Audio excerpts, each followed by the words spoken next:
جو متنازعہ بات کئی دنوں سے سوشل میڈیا پہ اور دیگر اخبارات میں اور دیگر چینل پہ آ رہی ہے،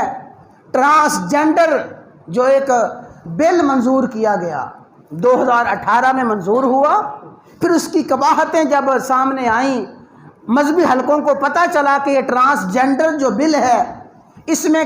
بظاہر تو خسروں کا نام لیا گیا کہ ان کو تحفظ دینا ہے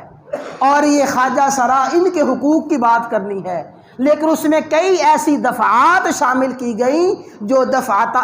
دفعات سراسر قرآن و سنت کے سراسر خلاف تھیں، 100% قرآن و سنت کے وہ متصادم تھیں۔ اس میں کئی دفعات ایسی ہیں، ان دفعات میں مردوں اور عورتوں کو ایسی آزادی دی گئی کہ جس سے معاذ اللہ ہم جنس پرستی کا راستہ کھلا اور عملاً کئی ایسے واقعات پیش آئے۔ اس کے بعد الحمدللہ مذہبی جماعتیں اور مذہبی رہنما اور مذہبی اشخاص وہ کھڑے ہوئے، انہوں نے اپنے اپنے طور پہ احتجاج کیا اور اب تک احتجاج جاری ہے۔ سینیٹر مشتاق احمد جو جماعت اسلامی کے عظیم رہنما ہیں، اور مولانا فضل الرحمان کے بھائی عطاء الرحمان وہ بھی سینیٹر ہیں، اور باقی دینی جماعتوں نے اس پہ احتجاج کیا پارلیمنٹ میں، اور عوام میں جن کو شعور ہے احتجاج کر رہے ہیں۔ میں آخر میں یہ بات عرض کرنا چاہتا ہوں، آپ اللہ تعالیٰ کے گھر میں بیٹھ کے اللہ کے حضور یہ بات عرض کر دیں کہ یا اللہ اس بل میں جو دفعات قرآن و سنت کے خلاف ہیں، یا اللہ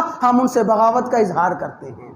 ان دفعات کے ساتھ ہمارا کوئی تعلق نہیں ہے۔ ایسی دفعات جو قرآن کے خلاف ہیں، حضور نبی کریم علیہ الصلوۃ والسلام کے فرامین کے خلاف ہیں، ان دفعات پہ ہم بغاوت کا اعلان کرتے ہیں، ان دفعات سے ہم برات کا اظہار کرتے ہیں، اور ہر ایسی آواز جو آواز ان دفعات کے خلاف اٹھتی ہے، یا اللہ ہم ہر اس آواز کی حمایت کا اعلان کرتے ہیں۔ تو انشاءاللہ اتنی بات آپ اللہ کے حضور عرض کر دیں، انشاءاللہ ثم انشاءاللہ اور بھی جو ہماری ذمہ داریاں ہیں حکمت کے ساتھ، مصلحت کے ساتھ، اہل علم کی رہنمائی میں ان کے اور ان کے ہدایات کی روشنی میں ہم اس پہ چلتے رہیں گے، اللہ تعالیٰ کے حضور سرخ روح ہوں گے۔ اللہ تبارک و تعالیٰ ہمیں